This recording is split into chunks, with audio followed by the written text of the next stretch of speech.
नमस्कार, बहुत स्वागत है आपका। आप देख रहे हैं जी मध्य प्रदेश छत्तीसगढ़। आपके साथ मैं हूं सोनाली सिंह। आज हम जिस टॉपिक पर बात करने वाले हैं वो है इंटरमिटेंट फास्टिंग।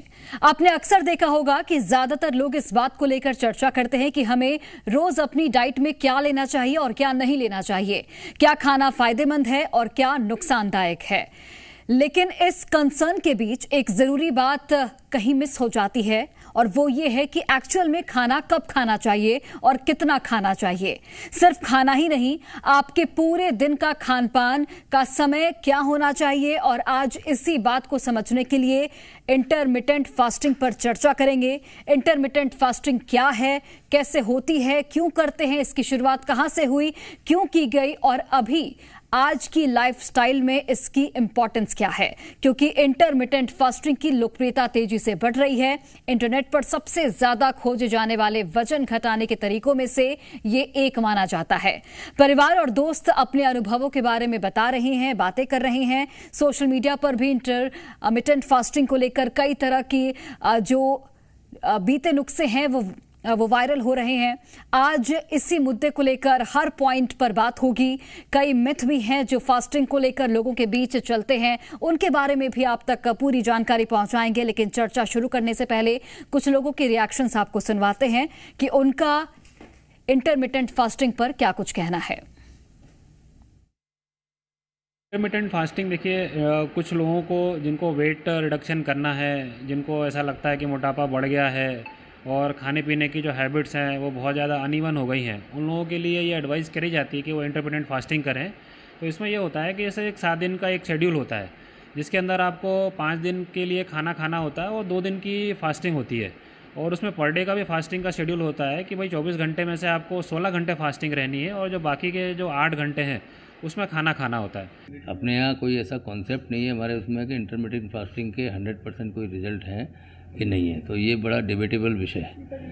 तो इसके लिए बिना डॉक्टर के सलाह के ना करें, तो मेरा सबको यही सलाह है। व्यक्ति के शरीर का स्वास्थ्य अनुकूल होता है और मन भी अनुकूल होता है, इसलिए आहार संयम को जैनत्व में बहुत बड़ी मान्यता है। असल में ईटिंग विंडो और फास्टिंग विंडो, इसके बारे में मुख्यतः बताया जाता है। इसमें यह नहीं बताया जाता है कि आपको खाना क्या है, लेकिन इसमें यह बताया जाता है कि आपको खाने का टाइमिंग सेट क्या रहता है। इस बारे में विशेषकर अभी ध्यान दिया जा रहा है।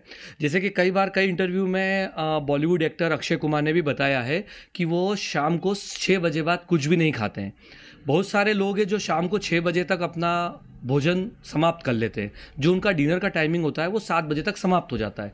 तो इसी अकॉर्डिंगली इससे एक कह सकते हैं कि अपना स्वास्थ्य को लेकर जितने भी अभी अपडेट आ रहे हैं उसमें इस पे बहुत ज़्यादा जोर दिया जा रहा है। वैसे भी आप एक कैलकुलेशन बनाइए नॉर्मल दिनों में। ये तो आज हो कि अपन सवेरे नाश्ता करते हैं अगर 10 बजे के आसपास, दोपहर का लंच लेते हैं 2-2:30 बजे के आसपास, रात का लेते हैं 8, साढ़े 8, 9 बजे के आसपास।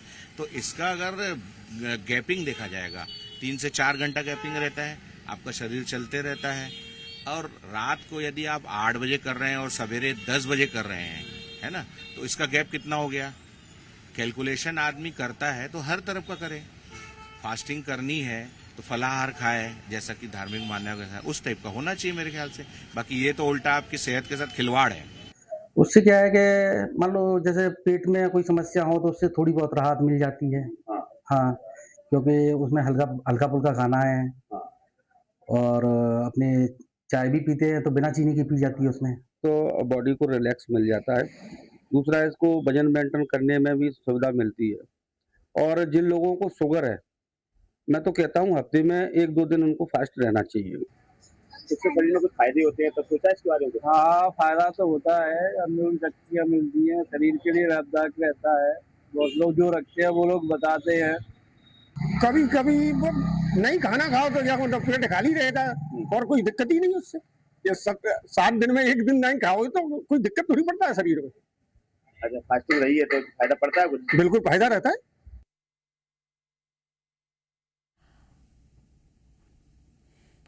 और चलिए इसी मुद्दे पर आज हम चर्चा करेंगे। हमारे साथ तमाम मेहमान भी जुड़ गए हैं। डॉक्टर निशांतपुरी गोस्वामी जी हमारे साथ जुड़े हैं जो कि आयुर्वेदिक डॉक्टर हैं।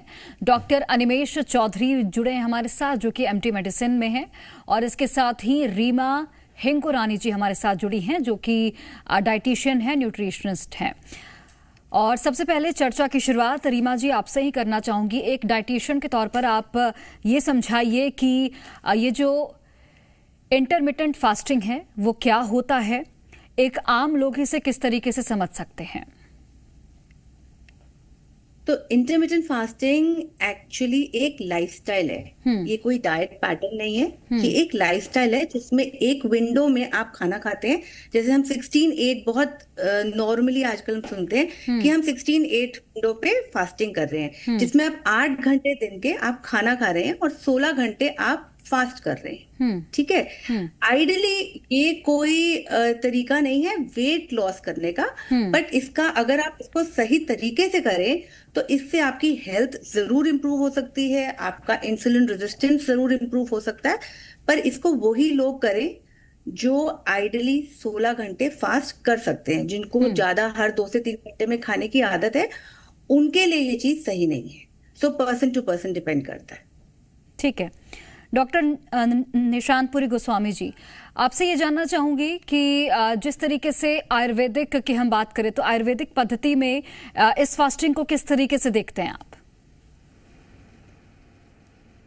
देखिए, आयुर्वेद का जो कॉन्सेप्ट है, आयुर्वेद में सबसे पहले ही वर्णन किया गया है कि किसी भी डिजीज को क्योर करने के लिए एक लंघन एक प्रोसेस होती है, जिसको आप इंटरमिटेंट फास्टिंग जो बोल रही हैं, हमारे आयुर्वेद में लिखा गया है लंघनम परम औषधम।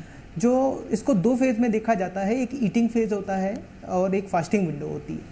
तो अगर हम जो 16 घंटे की फास्टिंग, कुछ लोग 16 घंटे, कुछ लोग 14 घंटे की फास्टिंग करते हैं, ये प्रकृति पर डिपेंड करता है। हमारा आयुर्वेद का कॉन्सेप्ट कहता है कि 3 टाइप की प्रकृति होती है, वात, पित्त और कफ। जनरली कफ प्रकृति वाले जो लोग होते हैं वो थोड़े से ओबेसिटी की तरफ जाते हैं, और पित्त और वात वाले जो पर्सन होते हैं वो थोड़े लीन होते हैं। तो कफ प्रकृति का जो इंसान है, जिसको फैट बर्न करने में बहुत ज़्यादा दिक्कत होती है, वो 16 घंटे की फास्टिंग करे और उसके बाद 8 घंटे का जो ईटिंग पीरियड है उसमें हल्का और जो स्टेबल डाइट जो होती है अगर वो लेगा तो निश्चित ही उसके लिए फ़ायदेमंद है। वहीं अगर पित्त प्रकृति और वात प्रकृति के जो पर्सन है, उसके लिए 14 घंटे का जो पीरियड है वो सेफ माना गया है, और इवन महिलाओं के लिए भी 14 घंटे का जो पीरियड है वो सेफ माना गया है। तो अगर ये इंटरमिटेंट फास्टिंग जो जिसको कि आयुर्वेद में लंघन बोला जाता है, निश्चित ही फल देने वाला है और लोगों को जरूर करना चाहिए। ठीक है, अनिमेश चौधरी जी, आपसे मेरा सवाल होगा कि इंटरमिटेंट फास्टिंग के क्या फायदे हैं, क्या नुकसान है, और इसके साथ ही इसके 7 टाइप्स होते हैं, उसको भी थोड़ा विस्तार से बताइएगा। देखिए, इंटरमिटेंट फास्टिंग जो होता है वो एक अनुशासन लेके आता है। खासकर आज की जो जनरेशन है, हम लोग की जो डाइट हैबिट्स हैं, हम सुबह उठते ही खाते हैं और रात को लेट नाइट तक खाते हैं। जब से ये OTT आ गए हैं, कई लोग अपने ऑफिस से फ्री होकर आते हैं, फिर 9-10 बजे सब बैठ के साथ में टीवी देखते रहते हैं या फिर मोबाइल में प्रोग्राम देखते रहते हैं और साथ में खाते रहते हैं। तो सबसे पहले इस चीज़ से आपको छुटकारा दिलाता है, जैसा कि रीमा जी ने भी बोला कि यह एक लाइफ स्टाइल है। तो इंटरमिटेंट फास्टिंग एक अनुशासन लेके आता है, जिससे आपका जो ये चीट डाइट है, जो आपको पता भी नहीं है कि आप रात को लगातार खा रहे हैं, जो आपको भूख नहीं लगी, आप सिर्फ टाइम पास के लिए खा रहे हैं, आप उससे बचते हैं। तो एक शब्द में देखा जाए तो इंटरमिटेंट फास्टिंग बस इतना ही है। अब इसमें आप फायदा क्या होता है कि आपके जो एक्स्ट्रा डाइट है वो धीरे धीरे हट जाते हैं। जो आपका ईटिंग पीरियड है, जिसके बारे में अभी सब बात कर रहे थे, अगर आप उस ईटिंग विंडो में सिर्फ अच्छी चीज़ें खाएं, मतलब प्रोटीन की डाइट खाएं, लो कार्बोहाइड्रेट डाइट खाएं, हाई विटामिन की डाइट लें और एक कैलोरी डेफिसिट डाइट लें, तो फिर आपका वेट लॉस होगा, तो आपको फायदा होगा। अगर आप उस जितने भी आपने ईटिंग पीरियड लिया है, यूजुअली लोग 8 घंटे लेते हैं, कोई 10 घंटे, कोई 12 घंटे भी ले सकता है, तो अगर आप उसमें जंक फूड ही खा रहे हैं तो आपको कोई फायदा नहीं होगा। तो फायदा आपको 3 कारणों से होता है। पहला, आपका जो चीटिंग डाइट है वो आपका बच जा रही है। दूसरा, आपके बॉडी को एक टाइम मिल रहा है खाना पचाने के लिए पर्याप्त, तो आपके माइक्रोबायोटा जो होते हैं, गट के जो अच्छे बैक्टीरिया होते हैं, उनको पनपने का टाइम मिलता है। और तीसरा होता है कि चूंकि आपके पास एक लिमिटेड टाइम है खाने का, तो आप उसमें जो आपका बेसिक डाइट है, हम जैसे ब्रेकफास्ट कर रहे हैं, लंच कर रहे हैं और डिनर या स्नैक्स कर रहे हैं, उसमें आप पहले से प्लान कर सकते हैं कि मैं ये खाऊंगा, तो आपका जो एक्स्ट्रा स्नैक्स हो रहा है वो सब बच जाता है। जो टाइप होते हैं, इसके टाइप कई तरीके से अलग अलग बांटे गए हैं, और कई बार आप देखेंगे कि 12-12 घंटे की हो सकता है कि 12 घंटे खाली पेट और 12 घंटे की डाइट। कुछ लोग इसको आप कम करते जाएंगे तो 14 और 10 हो जाता है, फिर 16 और 8 हो जाता है। सबसे फेमस 16 और 8 है। पर कई लोग इसको ऐसे ही बांटा गया है कि आप हफ्ते में 6 दिन खाना खाइए, 1 दिन उपवास कीजिए, इसको 6/1 बोलते हैं। कई लोग 5 दिन खाना खाइए और 2 दिन उपवास कीजिए, मंगलवार को और शुक्रवार को उपवास कर लीजिए। तो ऐसे अलग अलग तरीकों से बांटा गया है, पर ये सभी तरीकों में बस एक अनुशासन लाने की ही प्रक्रिया है।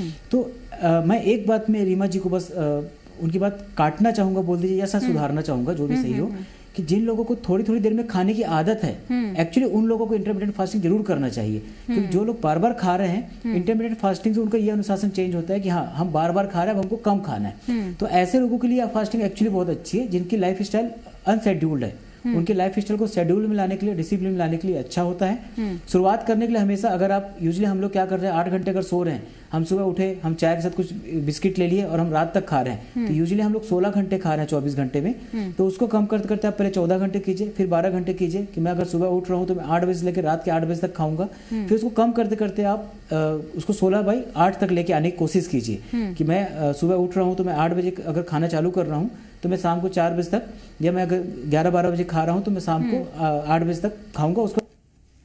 और इसमें कोशिश करना है कि लेट नाइट ईटिंग अवॉइड करना है। शाम को 6 बजे 7 बजे आपके लास्ट मील होना चाहिए। बहुत एग्रेसिव करने से आपको बहुत फायदा नहीं होना है। अगर आपको बहुत ज़्यादा भूख लग रही है तो बहुत फायदा नहीं होना है। अगर आप किडनी के पेशेंट है, हार्ट के पेशेंट है, जहाँ पे आपको लगातार थोड़ा थोड़ा शुगर चाहिए, नहीं तो आपको हाइपोग्लाइसीमिया का रिस्क है, आप कुछ विशेष डायबिटीज की दवाइयों में हैं, तो ऐसे लोगों को हम लोग ऐसे इंटरमिटेंट फास्टिंग करने के लिए मना करते हैं। ठीक है सर। रीमा जी, अगर मान लीजिए कि मैं जो डाइट लेती हूँ मैं वही डाइट ले रही हूँ, लेकिन 8 घंटे का गैप लेती हूँ, उसमें 8 घंटे का विंडो उसमें होता है, तो क्या मेरी बॉडी जो है वो अलग तरह से रिएक्ट करेगी?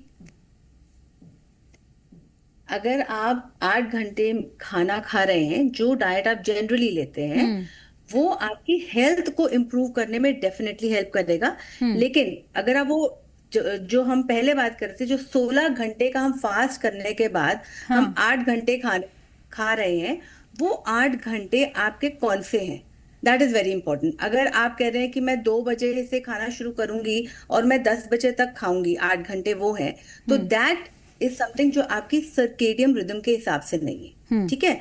और अगर आप 10 बजे से शुरू कर रहे हैं और आप 6 बजे तक खा रहे हैं, तो वो आप सर्केडियम रिदम के हिसाब से चल रहे हैं, वो आपकी हेल्थ इंप्रूव करने में 100% हेल्प करेगी, क्योंकि आप अपनी बॉडी को उतना टाइम दे रहे हैं, जो खाना खा रहे हैं वो डाइजेस्ट हो रहा है रात को। जैसे सूरज उगता है उस टाइम खाना खा रहे हैं, सूरज ढलेगा तो आप उस टाइम बंद कर रहे हैं खाना खाना एक तरह से, तो वो आपको ज्यादा हेल्प करेगा रादर देन वो 8 घंटे जो आप दोपहर से लेकर रात तक अगर खाएंगे।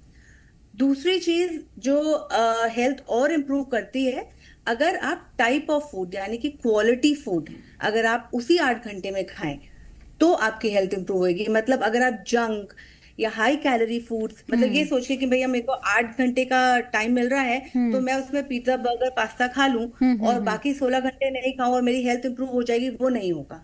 तो उसके लिए आपको डेफिनेटली टाइप ऑफ फूड मतलब क्वालिटी फूड, क्वांटिटी यानी कि पोर्शन साइज एंड टाइमिंग्स, तीनों चीजें कंसिस्टेंटली अगर आप करेंगे इस टाइम पे, तो इंटरमिटेंट फास्टिंग आपकी हेल्थ 100% इंप्रूव करने में हेल्प करता है। अच्छा ठीक है, इसी से जुड़ा एक सवाल है कि ज्यादा इंपॉर्टेंट क्या है, क्या हम खा रहे हैं या फिर हम कितने टाइम में खा रहे हैं? दोनों चीजें मैटर करेंगी, क्या खा रहे हैं और कितने टाइम में खा रहे हैं और क्वालिटी क्या खा रहे हैं। तो इसकी तीसरी चीज मैं ऐड करूंगी।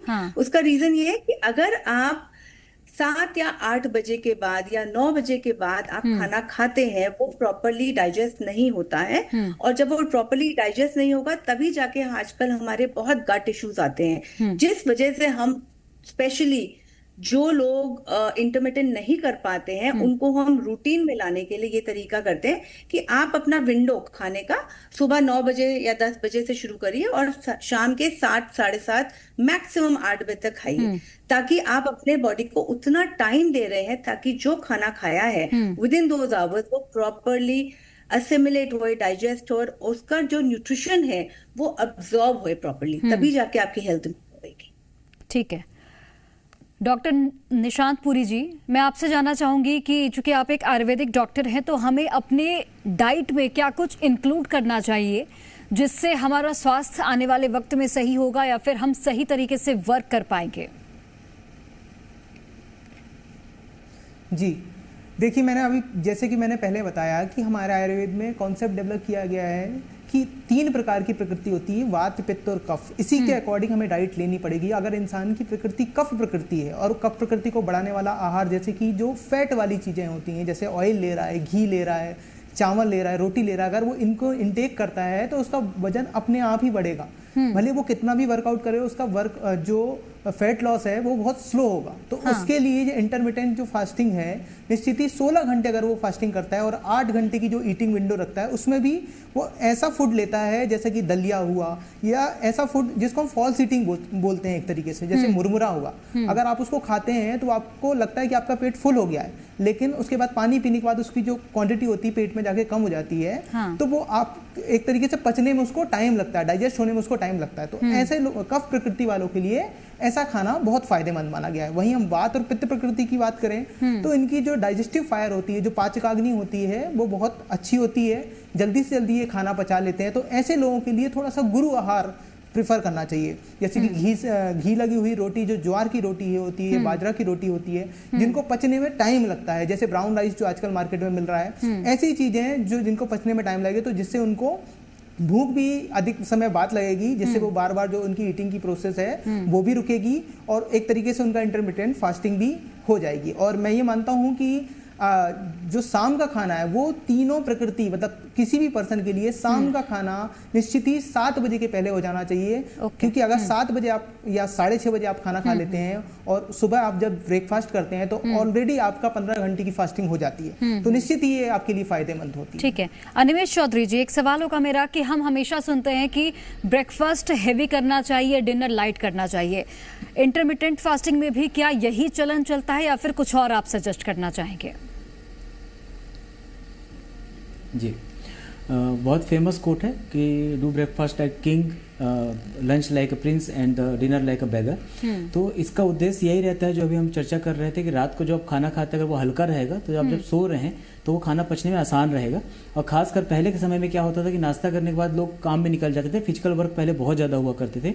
तो अब जब ये IT वर्क हमारा काफ़ी बढ़ गया, हमारा जो सीडेंटरी लाइफ स्टाइल हो गया है, हम लोग डेस्क में बैठ के काम करते हैं। फॉर एग्जांपल हम डॉक्टर्स ही हो गए, हम लोग लगातार सुबह से OPD में बैठे रहते हैं और IT वाले जो कंप्यूटर में बैठे रहते हैं उनको नाश्ता भी हल्का ही करना चाहिए। क्या होता है, कुछ कोट्स ऐसी बन जाती है जिसको हम लोग हमेशा फॉलो करते हैं। तो अगर आपका एनर्जी एक्सपेंडिचर ज़्यादा नहीं है तो आपका एनर्जी जो इनटेक है वो भी उतना ही होना चाहिए जितना आप खर्च कर रहे हैं। तो जो आपने प्रश्न भी पूछा था कि खाना इंपॉर्टेंट है कि किस टाइम खाना इंपॉर्टेंट है, निश्चित रूप से सभी इंपॉर्टेंट है, पर कितना आप खा रहे हैं वो बहुत इंपॉर्टेंट है आज के परिप्रेक्ष्य में। क्योंकि आज के परिप्रेक्ष्य में हमारा खाना खर्च करना बहुत कम हो चुका है। हम लिटरली सुबह उठते हैं, अगर हम आधा घंटा पौन घंटा कोई एक्सरसाइज कर रहा है या हम थोड़ा वॉक कर रहे हैं, उसके अलावा हमारी वॉकिंग खत्म हो चुकी है। नॉर्मल डेली रूटीन हम जो पहले करते थे आज से 15 से 20 साल पहले, हम सिर्फ सब्जी खरीदने जाते थे, बच्चे स्कूल जाते थे या लोग आपस में टहलते थे, वो भी खत्म हो चुका है। तो आपका नॉर्मल डेली रूटीन ही इतना कम हो चुका है कि आपका एक्सपेंडिचर खत्म हो चुका है। तो ओवरऑल अगर आप सुबह ऐसा बोलते हैं कि आम व्यक्ति, मेरे जैसा व्यक्ति अगर दिन भर में 2 या 3 रोटी खाता है, that is more than enough. तो दिन भर में 2 से 3 रोटी आप चाहे एक बार में खाइए, आप चाहे 3 बार में खाइए, आप चाहे टुकड़ों में खाइए, उससे फर्क नहीं पड़ेगा। आप अगर कैलोरी काउंट प्रॉपर ले रहे हैं तो एक बहुत बड़ा बेनिफिट हो जाता है कि आप रेस्ट्रिक्टेड कैलोरी लीजिए। उसमें अगर आप रात के टाइम अपने शरीर को टाइम देते हैं खाना पचाने का तो आपको नींद क्योंकि पेट खाली रहेगा, पोषण अच्छा होगा और बॉडी में जैसे हमने बोला और जैसे रीमा जी ने बोला कि माइक्रोबैक्टीरिया बढ़ेंगे, गट बायोडाटा इंप्रूव होगा, तो ओवरऑल आपकी हेल्थ अच्छी होती जाएगी। ओके, चलिए आप तीनों का ही बहुत धन्यवाद इस चर्चा में हमारे साथ जुड़ने के लिए। और उम्मीद है कि जो भी दर्शक इस चर्चा को सुन रहे होंगे काफी कुछ उन्हें इस फास्टिंग को लेकर सीखने को मिला होगा। बहुत धन्यवाद आप तीनों का।